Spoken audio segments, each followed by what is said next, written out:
যমুনাজি ঘুরে আসার পরে আমরা কিন্তু রাধারমণ মন্দিরে গেছিলাম। আর রাধারমণ মন্দিরে কিন্তু অনেকটাই ভিড় ছিল। আর এখানে কিন্তু কাজও চলছিল, কেননা 4-5 দিন পরে কিন্তু হোলি ছিল।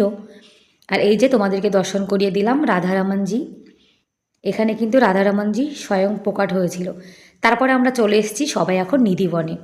নিধিবনে এত বাদর, সবসময় যেন তো ফোনটাকে অনেক সাবধানে রাখতে হয়। আর এই যে নিধিবনে যে গাছগুলো দেখছো, এগুলো কিন্তু সব এক একটা গোপী। রাতেবেলায় কিন্তু এক একটা গাছ গোপীর রূপ ধারণ করে কিন্তু রাসলীলা করে। আর রাত্রেবেলায় কিন্তু এখানে কেউ আসে না। রাত্রেবেলায় এখানে কিন্তু রাধা কৃষ্ণা গোপী সবাই কিন্তু রাসলীলা করে।